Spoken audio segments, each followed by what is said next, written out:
Hey, this is Ramon, Channel Alpha 4, and I don't want to be making this video right now, honestly. But this has just really been bothering me.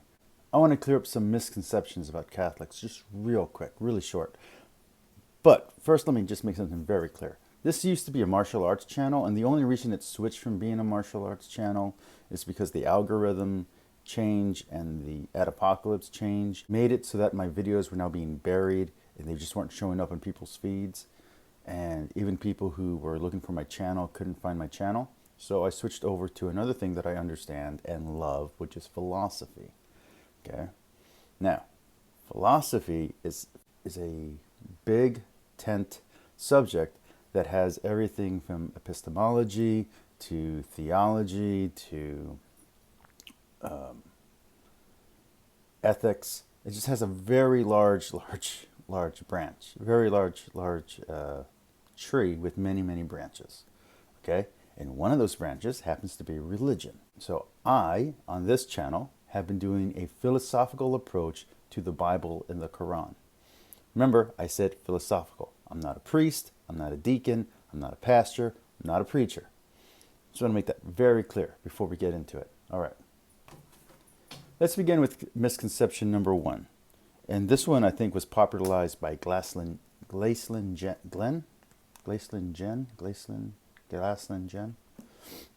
popular atheist, whatever.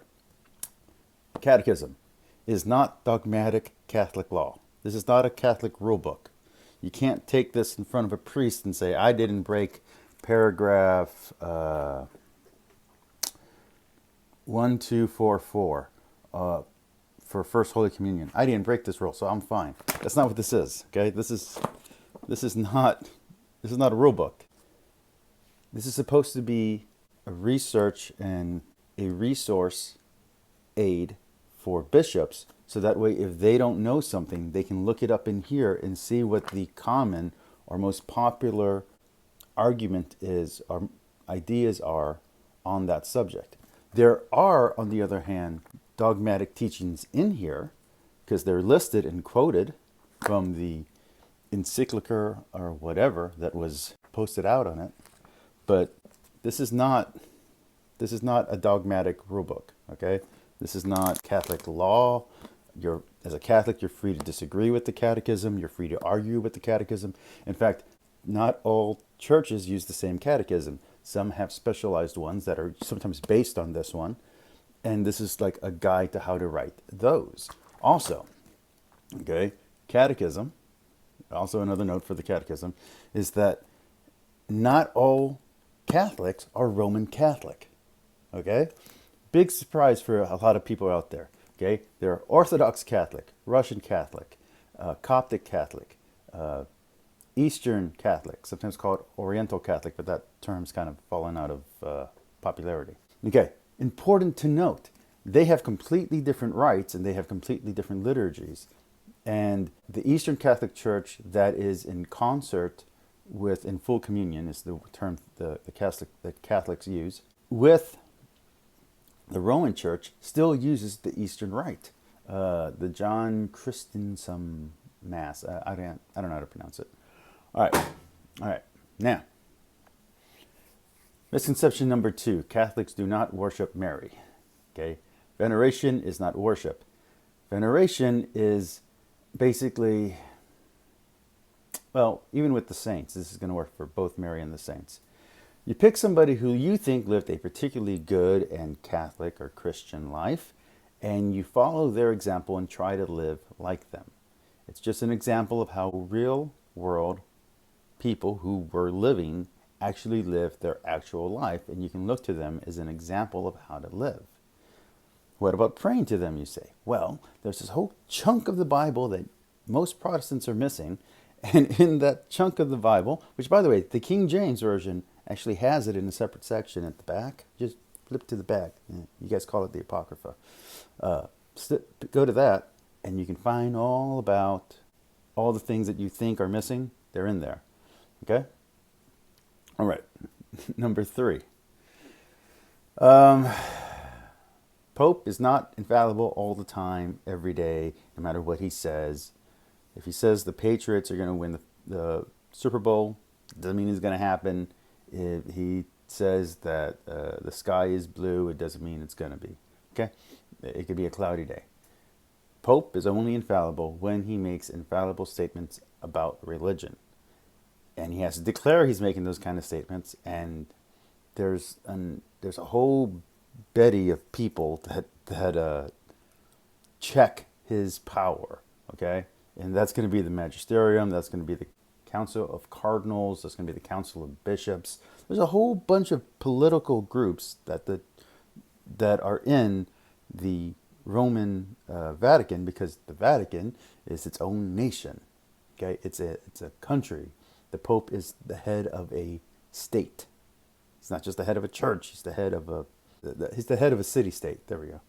And okay, so head of a sovereign nation. Okay, so let's go with that. Then, okay, so we don't pray to Mary. Are there Catholics who sometimes do? Yes, but there's also non-Catholics who sometimes do. There's also Lutherans who sometimes do. There are people who get this formula wrong, and they pray to a saint instead of through a saint. That's not a problem of the policy. That's a problem of the practitioner. Okay. Okay, so, priest. Okay. There is no case for priest in the Bible, except there is. It's called Melchizedek. Look it up. All right. Again, no purgatory in the Bible. Yes, there is. It's called Maccabees. Read them. In fact, if you're Orthodox, or if you want to learn what the Orthodox think, there's 3 Maccabees. So Catholics got 2, Orthodox have 3, and there's actually a 4th one. If you get an ecumenical Bible, you'll see a 4th Maccabees. That's actually really interesting. But a little bit out there, but interesting. It's good. It's good stuff. Everything in the New Testament is the exact same in every single Bible that's ever been done that is a Christian Bible. Okay, now I'm not talking about Gnostic Bibles. It's a different thing. New Testament is the New Testament is the New Testament. I don't care what translation you have. If it's an official Bible, and whether it's meant for Lutherans, evangelicals, or Catholics, all of them say the same thing. Okay? Now, are there some lines missing in some translations? Yes. Not in the Catholic and not in the KJV, just to be clear. But in the NIV, yeah, there are stuff missing. But that's not a Catholic Bible. So there you go. The Imperator, that little thing that says, oh, Catholics aren't allowed to read the Bible. Yes, they are. They just have to have the Imperator. And what the Imperator is a thing where the magisterium or a cardinal or a bishop checks through the document to make sure that everything that is in the Bible is in the Bible that you're getting as a translation. Okay? So basically, he's an editor. It's the same process any evangelical or Protestant Bible goes through when it's being checked for accuracy. It's just we give the guy who does that a specific title, but it's the same thing. If you have an editor at a company like at Penguin, someone does this all the time. If you have an Oxford Bible, they do it all the time. Okay?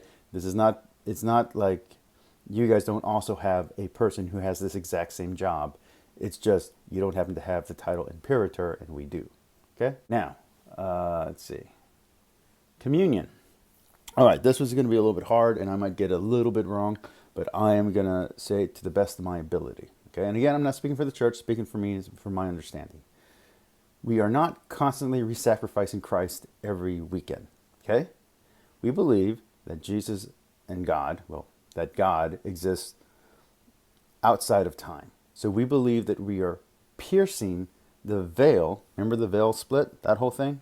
Okay, so we're piercing the veil of time, and we're taking part in that original first Last Supper. Okay, so that very first Last Supper, that very first one, we're going back to that moment, not to the moment that he stabbed, to the moment that he's celebrating with everyone. We're celebrating that what we call the Mass, which is just that dinner, that lunch that he had with his apostles. We're celebrating that, okay? We mention what happens directly after, but we're celebrating that part, okay? Where he takes out the bread and the wine and he shares it with his disciples. That's the part that we're sharing. That's the part that we're repeating, and we're repeating it every time like he said to do. Okay? Now, it's not as simple as that, because This is also a tradition that goes back to when churches were inside houses and were inside cemeteries. And what they would do is that because Christians were persecuted at this time, and so therefore they were actually usually very poor and very uneducated, Christians would then have to eat. So what the family that was holding the mass would then distribute food and wine so that way everybody could eat. That's why it's called communion. But if you go back to the Old Testament and you read Leviticus, I believe it's Leviticus 5 or 4, you'll actually see communal sacrifices for the ancient Hebrews. So this is a long tradition going back to the ancient Hebrews. But wait, there's more. The whole idea of that goes back to pre-Christian, pre-Jewish ideas, even back into pagan and pre-pagan, so we would call tribal or abstract beliefs, which is where people would kill an animal, sacrifice the fat, and burn the fat. So the odor of the fat goes up into the gods. So that's how you feed the gods. You feed the gods through the burning. So like you take fat and you wrap it around and you put it on, it's called a burnt offering, and it burns. And as it gristles, the smoke rises up and goes to God, to feed God. Okay. Now, while he's taking part in that, you feed the entire community. Okay. And you can see this in the Iliad. You can see this in, I believe the Odyssey also has a scene where they do this. And what they would do is they would kill for their guest, for your guest friend, you would kill the absolute best animal that you had, something that's unblemished. Get it? Unblemished, and that's going to tie in to Jesus. So you have an unblemished sacrifice. That means that it has no blemishes, that it's perfect without flaw. We will translate that to mean perfect without sin. So you take your best lamb, you kill it, and you feed it to your entire group. Okay? And that's a communal sacrifice. That changes through time into communion. Not hard. Okay. Now, communion, saints, rosary. Oh, okay. Confession. At confession, we're not really confessing to the priest, we're confessing to God. The priest is there as an aid to help us and guide us. Now, does that mean that you can confess without a priest? Technically. Does that mean that as a Catholic you're supposed to confess without a priest? Nope. You're supposed to go to a priest so you can speak your words and deeds to another person, because there is a therapeutic and spiritually relieving effect, a mentally analgesic effect of speaking your problems to another human. So it's twofold. It's one part of this is spiritual, which is that you're confessing to God. The other part of this is psychological, which is it helps clear your mind. So there's a physical aspect and a spiritual aspect, and they work together in concert. Get it? Okay. Works. Okay, so works doesn't just mean the 7 sacraments or like if you do this checklist, you get into heaven. Okay. Works, simply put it, the most basic understanding, below the understanding of this, okay? Below that, works is love thy neighbor, love thy enemy, love thyself. Okay? You do those 3 things, those are works. Now, love doesn't mean you see somebody in trouble and you say a prayer for them and walk on. Love means you see somebody in trouble, you stop and you help them. That's love. Get it? Okay. I think that's it. It's going to have to be edited a little bit and cleaned up. I was hoping just to make a clean, straight through. Anyway, that's clearing up some misconceptions. And I just want to add, I'm in dialogue right now because I'm doing a philosophical read of the Quran. I'm in dialogue right now with a lot of Muslims, and they understand Catholicism a lot better than most Protestants. I've had Muslims bring up different councils of the Catholic Church, different ecumenical meetings, different synods, different articles of faith. They bring it up and they argue. Now, they don't always understand what it means, or they don't interpret it the same way that I do, but at least they have an understanding that it's there.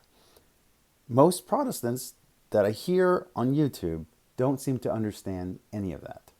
So either it's willful ignorance or you're being dishonest. Because I can guarantee you I'm not the only channel that has said any of these things. There are many channels on here, some of them very popular, that have explained the things that I'm just saying to you. So it's either willful ignorance or it's plain dishonesty. All right. Peace, like, subscribe. Talk to you all later. This is not a religious channel. This is a martial arts and philosophy channel that's right now mostly philosophy of religion. Okay? I plan to move on to other books. The thing is, the Quran and the Bible are huge books and they take a long time to get through. I plan to be doing Kierkegaard, okay? I plan to be doing some Stoic stuff. I plan to be talking about Taoism, okay? There's a lot of stuff that I plan to talk about. It's just right now I'm in the middle of 2 huge books that are going to take a while for me to get through. All right. Peace, like, and subscribe. Talk to you all later.